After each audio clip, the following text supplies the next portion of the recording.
নমস্কার। অনেকদিন পরে একটু কথাবার্তার মধ্যে এলাম। পশ্চিমবঙ্গের রাজনৈতিক চরিত্রের একটা অক্ষবদল হয়েছে, এ কথা আমরা মোটামুটি সবাই জেনে গিয়েছি, সবাই বুঝে গিয়েছি। এখন এই রাজনৈতিক অক্ষবদলের দুটো চরিত্র আছে।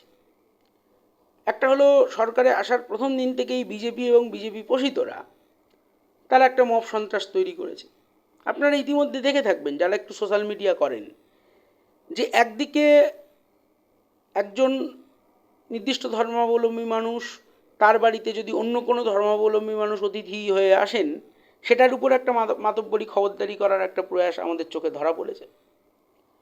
আবার অন্যদিকে কারুর বাড়ির কোনো গাছ, হয়তো সেই গাছের সঙ্গে একটা ধর্মীয় সম্পর্ক রয়েছে, সেটা শুকিয়ে গেল না সেটা সজীব রইল, সেটা বিচার করতে যাওয়া এবং মাতব্বরি করা, সেটাও আমাদের চোখে এসেছে। কে কার পাঁচিলে কোন প্লেট লাগাবে সেটার উপরে খবর দালালি করা, তার একটা ছবি আমাদের সামনে চোখে এসেছে। এটা একটা কি বলবো, মব সন্ত্রাস।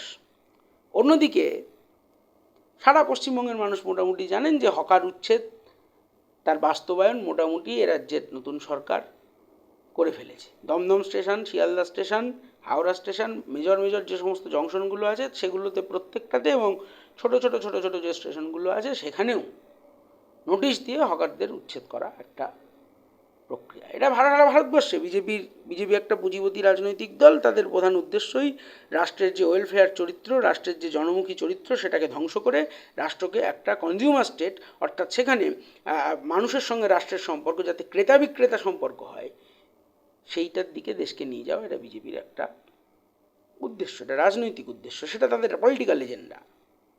যার ফলে মানুষ ক্রেতা হয়ে থাকবে, মানুষ তার শ্রম বিক্রি করে তার প্রয়োজনীয় জীবন ধারণের প্রয়োজনীয় জিনিসগুলো পেতে হবে। তার কোনো অধিকার বোধ থাকবে না, তার কোনো অধিকারের জায়গা থাকবে না। এটা বিজেপির মোটামুটিভাবে সারা ভারতবর্ষে কার্যকর করতে শুরু করেছে। অন্যদিকে শুনছি যে আগামী মাসে, শুনছি না, কেন্দ্রীয় বিদ্যুৎ মন্ত্রী যিনি আছেন তিনি এসে বলে গেলেন যে সারা পশ্চিমবঙ্গ জুড়ে প্রিপেড স্মার্ট মিটার বসানোর কাজ সম্পূর্ণ হবে। কি জানেন তো, আমাদের দুর্ভাগ্য, আমরা 2021 সালে দেখেছি, 26 সালে এসেও দেখলাম যে পশ্চিমবঙ্গের মানুষ, আমরা কোনো শক্তিশালী বিরোধী রাজনৈতিক দল তৈরি করতে পারলাম না। কোনো শক্তিশালী বিরোধী রাজনৈতিক দল তৈরি করতে পারে, এই সমস্ত রাষ্ট্রের সরকারের অপকর্মের বিরুদ্ধে প্রতিরোধ করতে পারে, তাদেরকে নির্বাচিত করতে পারলাম না। আমরা তৃণমূল কংগ্রেস দলের দিকে যদি তাকাই, আমরা দেখতে পাবো তাদের দলটা থাকবে কি থাকবে না, বিরোধী দলের নেতা কে হবে না কে হবে না, সেটা নিয়ে এখন একটা ঘোড়া কেনা বেচার পর্যায়ে চলছে। ফলে বিরোধী রাজনৈতিক পরিসরটা যত কমার দিকে যাবে, বিরোধী রাজনৈতিক পরিসরটা যত ধ্বংস হবে, খুব স্বাভাবিকভাবেই যিনি শাসক রয়েছেন তার পক্ষে খুব সুবিধের যে তার যে জনবিরোধী নীতিগুলো সেগুলো কার্যকর করা। এই স্মার্ট মিটার, এই হকার উচ্ছেদ, এই মানুষের বাড়ি বাড়ি গিয়ে মানুষের উপর খবর দালালি করা, মব সন্ত্রাস করা, এর বিরুদ্ধে গত কদিনে কটা প্রতিবাদ হয়েছে, আর গত কদিনে কটা প্রতিবাদকে মিডিয়া দেখিয়েছে আপনি জানেন? আপনি বলতে পারবেন? বামপন্থীরা যখন প্রতিরোধ করার চেষ্টা করেছে রাত জেগে দমদম স্টেশনে, যখন কলকাতার রাস্তায় দাঁড়িয়ে মিছিল করেছে বামপন্থীরা, সে জিনিস মিডিয়া দেখায়নি। মিডিয়া ব্যস্ত ছিল বরং যে এ রাজ্যে বিরোধী দল তৃণমূল কংগ্রেসের কটা বিধায়ক সেটা ঘোড়া কেনা বেচা হচ্ছে, তাদের এপক্ষ ওপক্ষ তৈরি হচ্ছে, এসব নিয়ে মিডিয়া বরঞ্চ ব্যস্ত।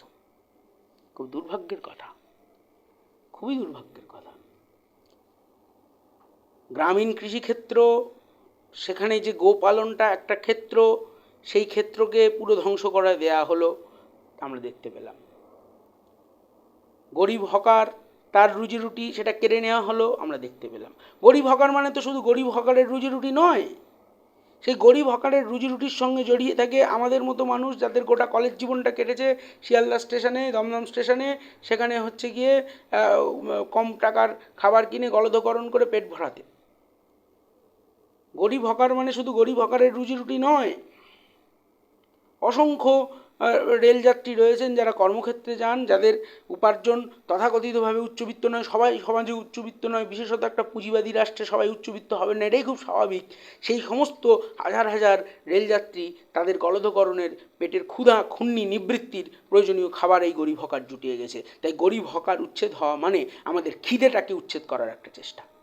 সেটা পশ্চিমবঙ্গে কার্যকর হয়ে গেল, আর পশ্চিমবঙ্গে শক্তিশালী কোনো আন্দোলন গড়ে ওঠার জায়গা তৈরি হলো না। এ দুর্ভাগ্য আমাদের, কারণ আমরা যারা শক্তিশালী বিরোধী হয়ে উঠতে পারত, সেই বামপন্থীদের আমাদের চারপাশের লোকেরা ভোট দেয়নি, বরঞ্চ এই চোর দুর্নীতিগ্রস্ত তৃণমূলকে তাদেরকে পর্যন্ত 80টা সিটের কাছাকাছি প্রায় নির্বাচনে জয়যুক্ত করেছে। শক্তিশালী বিরোধী না করার ফলে, না জয়যুক্ত হওয়ার ফলে ওই পার্টিটা তো ভেঙে যাচ্ছে। তার সঙ্গে সঙ্গে আমার আপনার যে অধিকার, আমার আপনার যে হকের কথা বলবার অধিকার, আমার আপনার যে খুন্নি নিবৃত্তি খাদ্য বস্ত্র বাসস্থানের অধিকার, সেই অধিকারটা প্রতিনিয়ত ধ্বংসের দিকে যাচ্ছে। এখন ভাবতে হবে 5 বছর পরে আপনি কাকে নির্বাচিত করবেন, এখন থেকে ভাবুন। লোকসভা নির্বাচন আসছে, এই পুঁজিবাদীদের সরকার দেখতে পাবেন গ্রামের পর গ্রাম বিদ্যুৎহীন হওয়ার দিকে যাচ্ছে। আমেরিকার মতন রাষ্ট্রে আমরা জানি যে প্রদীপের তলায় কতটা অন্ধকার, সেখানে গ্রামের পর গ্রামের মানুষ অন্ধকারে রাত্রি অতিবাহিত করে। তথ্য আছে আমাদের কাছে। পশ্চিমবঙ্গ, ভারতবর্ষ সেই দিকে যাচ্ছে। ভারতবর্ষের বিদ্যুৎ ক্ষেত্রটাকে পুরোপুরি কমার্শিয়াল করার মাধ্যমে আম্বানি আদানির পকেট ভরানোটাই কি এই বিজেপি সরকারের প্রধান উদ্দেশ্য? সেটাই কি কার্যকর করছেন মাননীয় শুভেন্দু অধিকারী? জবাব দিতে হবে তাকে, জবাব দিতে হবে। দিনের পর দিন, এই গতকালকেও নাকি সরকারি কর্মচারীদের ডেকে মিটিং হয়েছে, দিয়ে দেওয়ার প্রতিশ্রুতি দেওয়া হয়েছে, কার্যকর করা হয়নি এখনো। বলেছিলেন না উনি যে দ্বিতীয় মন্ত্রিসভার মিটিং থেকে দিয়ে কার্যকর করা হবে? সরকারি কর্মচারীদের একটা বড় অংশ তো বিজেপিকে জয়যুক্ত করেছেন, ভোট দিয়েছেন। তারা এবার ভাবুন, তাদের একটু ভাবতে হবে। তাদের অধিকারের সপক্ষে আদালতে ফিরদৌস শামীম, বিকাশ রঞ্জন ভট্টাচার্যরা লড়াই করবেন, আর তারা বিজেপিকে ভোট দেবেন, তাহলে তাদের হাত শূন্য থাকবে, এটাই খুব স্বাভাবিক। আর নতুন শিল্পের সম্ভাবনার কথা, 2006 সালে বামফ্রন্ট সরকার নির্বাচিত হওয়ার পর প্রথম কথা হয়েছিল রতন টাটা এই রাজ্যে আসবেন। প্রথম কথা হয়েছিল অটোমোবাইল শিল্পে পূর্ব ভারতের কেন্দ্র হতে যাচ্ছে পশ্চিমবঙ্গ, সেসব নিয়ে। বিজেপি সরকারে আসার পরে কোনো অটোমোবাইল শিল্পের কথা বলেছে, কোনো ম্যানুফ্যাকচারিংয়ে বিনিয়োগের কোনো শিল্পপতি কোনো ধরনের উচ্চবাচ্য করেছে আপনি শুনেছেন? এক মাস তো অতিক্রান্ত হতে যায়। মন্ত্রিসভাও তো প্রায় 1 মাস পরে গঠন করা হলো পূর্ণাঙ্গ, তার আগে মন্ত্রিসভাই ঠিকঠাকভাবে গঠন করা হয়নি। এখনও যদিও আমরা জানি না যে কে কোন দপ্তরের মন্ত্রী, নতুন যারা শপথ নিয়েছেন তাদের মধ্যে। নতুন শিল্প, নতুন বিনিয়োগ, এসব কথা কোথায়? অন্নপূর্ণা যোজনায় মায়েদের হাতে টাকা তুলে দেওয়া, খুব ভালো কাজ। 3,000 টাকা তুলে দেওয়া, সেখানে মায়েদের কাছ থেকে বিভিন্ন রকম তথ্য নিচ্ছেন, খুব ভালো কাজ। শুধু অন্নপূর্ণা যোজনার মাধ্যমে পশ্চিমবঙ্গের সার্বিক উন্নতি সম্ভব না। ওই মায়েদের, যে ছেলেরা বেকার হয়ে বসে আছে, তাদের কর্মসংস্থানের ব্যবস্থা করার দরকার।